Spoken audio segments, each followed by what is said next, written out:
तो जी हाँ दोस्तों, हम सभी के चहेते मल्टी टैलेंटेड सुपरस्टार विजय चौहान जी का एक मोस्ट रोमांटिक सॉन्ग हम सभी के बीच लॉन्च किया जा रहा है, जिस गाने का बोल रखा गया है फोटो कॉपी लगातार चांद के। जी हाँ, ये गाना हम सभी के बीच डायरेक्ट वीडियो वर्जन में लॉन्च किया जा रहा है, पर कहाँ किया जा रहा है उसको जानने के लिए हमारे वीडियो के अंदर बने रहें और ऐसा ही चाहते हैं कि अपने मल्टी टैलेंटेड स्टार विजय चौहान जी की हर एक छोटी सी बड़ी अपडेट आप सभी को इसी तरह से मिलती रहे, तो इस चैनल को सब्सक्राइब करके बेल आइकन को प्रेस कर लें। वेल दोस्तों, जैसा कि आप सभी को पता है कि विजय चौहान जी की पहली भोजपुरी फिल्म जिसका नाम था एक कहानी प्रेम साजिश की, जी हाँ दोस्तों, इसी फिल्म का ये गाना होने वाला है। और वहीं इस गाने के सिंगर की बात करें तो इस गाने को गाया हम सभी के चहेते सुपरस्टार विजय चौहान जी और इनका साथ देते हुए नजर आएंगे शिल्पी राज जी।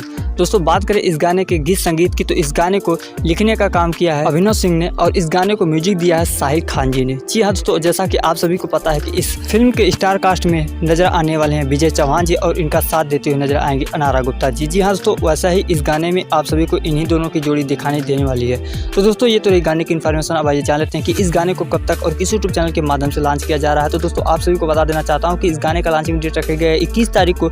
जी हाँ दोस्तों, यह गाना 21 तारीख को सुबह में डायरेक्ट वीडियो वर्जन में ग्लोबल म्यूजिक भोजपुरी जैसा कि ऑफिशियल यूट्यूब चैनल के माध्यम से लॉन्च कर दिया जाएगा। तो जी हाँ दोस्तों, यह गाना हम सभी के बीच 21 तारीख को लॉन्च किया जा रहा है डायरेक्ट वीडियो वर्जन में ग्लोबल म्यूजिक जंक्शन भोजपुरी के माध्यम से। जी हाँ दोस्तों, उस चैनल को हमने नीचे मेंशन भी कर रखा है। अगर आप अभी तक उस चैनल से नहीं जुड़े हैं तो वहाँ से डायरेक्ट विजिट कर सकते हैं। तो जाइए विजिट करिए और कल तक का इंतजार करिए और अपने विजय चौहान जी की इसी तरह की अपडेट पाने के लिए इस चैनल को सब्सक्राइब करके रखें और वीडियो अच्छी लगी हो तो वीडियो को लाइक करें। हम आपसे मिलते हैं बहुत जल्द नई वीडियो के साथ, तब तक के लिए बाय बाय, टेक केयर।